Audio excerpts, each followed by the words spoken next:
Bonjour à tous et bienvenue dans une nouvelle émission 100% Quintet. On va prendre la direction de l'hippodrome de Beaumont-de-Lomagne pour commencer la semaine en ce lundi 9 septembre 2024 et on va s'attarder sur le Grand Prix Jean Dumouche qui est la belle épreuve de ce lundi à Beaumont, donc corde à droite, une petite piste corde à droite Beaumont, 2550 mètres pour la distance, ils seront 16 au départ et les conditions.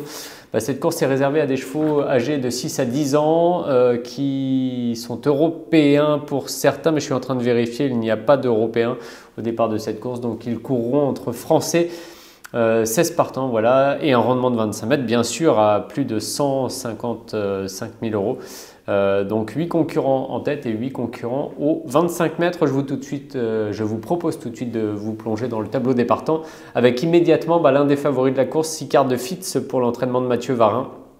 Et Anthony Barrier au sulky. Golzac de Rem, Gauchaud-Douel feront partie des outsiders. Icare du Béryl, Happy Dubois, Icare des Valois en revanche auront des ambitions. Forest Dem et Fond of You sont les deux plus argentés du premier poteau.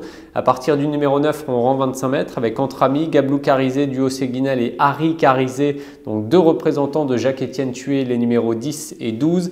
Forban pour Jean-François Senet qui n'hésite pas à faire des kilomètres, Falco des Rochers, Gabriela Duhem qui fait partie évidemment des meilleures valeurs de la course et le numéro 16 Festif Charmant.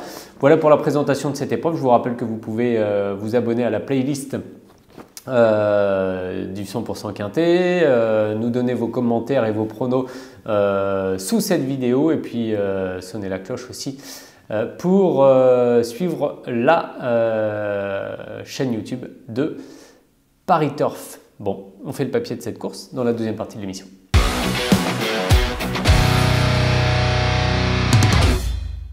Allez, on se retrouve déjà pour faire le papier. Donc sans grande surprise, vous l'avez peut-être compris au travers de la présentation du tableau des partants. J'aime beaucoup Icare de Fitz en tête. Alors c'est pas le cheval particulièrement fait pour des petites pistes comme celle de Beaumont-de-Lomagne, mais en revanche, sa situation au premier poteau, le fait qu'il soit en forme, qu'il soit drivé par Anthony Barrier, un homme en réussite, et pour tout un tas d'autres bonnes raisons, d'ailleurs, moi je vais le garder en tête. Donc Icare de Fitz là en tête, en 2024 c'est 17 courses pour lui, 6 victoires, 4 places et donc 59% de réussite parmi les 5 premiers. C'est très bien, on le revoit en image là au cours de sa dernière tentative, c'était sur l'hippodrome de La Capelle dans le nord du coup de la France, près de la Belgique. Le 27 août précisément avec Franck Nivard au sulky, la Kazakh d'Ourazi, la Kazakh de l'écurie Hosteimer. Et Icare de Fitz s'était propulsé au commandement, il avait mené un rythme très régulier pour s'imposer finalement d'assez peu face à Horizon Demi qui va venir en pleine piste l'inquiéter jusqu'au passage du poteau. Une 12-8 pour le chrono sur 2700 mètres à La Capelle, c'était évidemment une très bonne performance de la part du pensionnaire de Mathieu Varin. Donc Icare de Fitz en tête notamment puisqu'il part en tête et qu'il sera le déféré des 4 pieds. C'est pour ces raisons que je le place devant Gabriela Duhem que j'aime beaucoup mais qui rend 25 mètres et qui garde ses fers. Donc ça ne l'a pas empêché à plusieurs reprises de très bien courir, mais là le fait de rendre 25 mètres à un cheval comme Icare de Fitz, ça a peut-être un petit peu compliqué sa tâche. Donc bon, Gabriela Duhem, néanmoins, je l'aime beaucoup. Elle fait partie des plus riches, elle est bien engagée, elle connaît la piste de Beaumont en 2024. C'est déjà 2 courses. C'est un exemple totalement opposé à celui d'Icare de Fitz. 2 courses seulement pour une victoire et une place. 100% de réussite, bien sûr. À l'arrivée, on va la retrouver au cours de sa dernière victoire où elle était plaquée des antérieurs et déférée des postérieurs dans un lot bien composé. Elle partait en tête ce jour-là dans le Grand Prix du Capitole à Toulouse.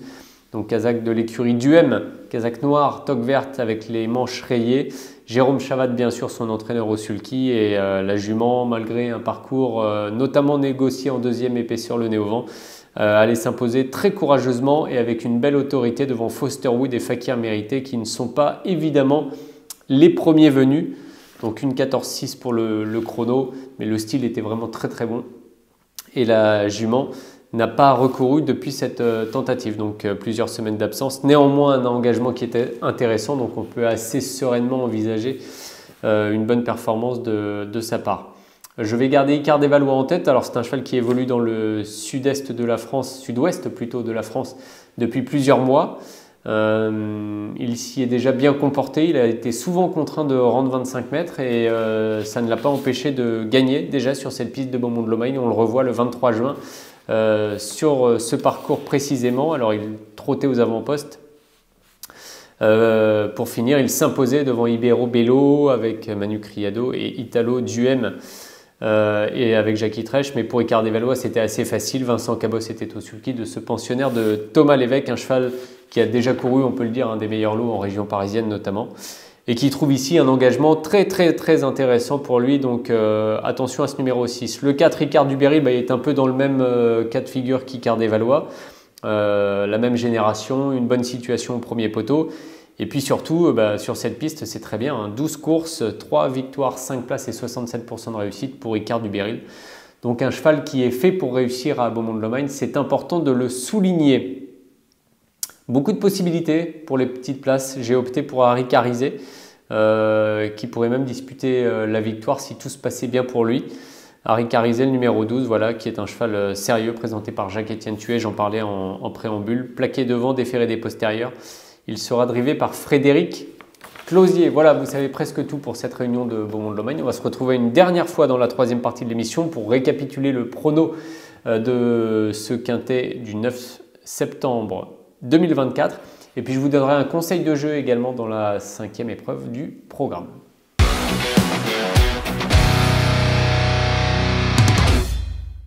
Allez, dernier rendez-vous pour le récap du prono. Alors, ça nous donne là 6 quarts de fit en tête. Le 15, Gabriela Duhem. Le 6, ensuite Ricard Desvalois. Ricard Duberry, le numéro 4. Et je termine avec le numéro 12, Harry Carizet. Ça m'a paru assez limpide, mais je tiens à préciser qu'il y a quand même beaucoup de possibilités pour les 3, 4, 5e places. Il me semble en tout cas à la lecture du papier. Au cours de cette réunion, le numéro 1 dans la 5e, Kiss Me Winner, va essayer d'effacer une série de 3 disqualifications. Elle est entraînée et drivée par Mathieu Abrivard. C'est une jument qui a de la classe, mais elle devra se montrer sage. On la suivra aux alentours de 14h30 au départ du coup du prix de la Dépêche du Midi. Une jument voilà, avec laquelle tout sera une question de sagesse. Vous savez tout pour lundi à Beaumont. Je vous souhaite évidemment de bons jeux et surtout de réussir à trouver les 5 premiers de ce Grand Prix Jean Dumouche. Salut à tous.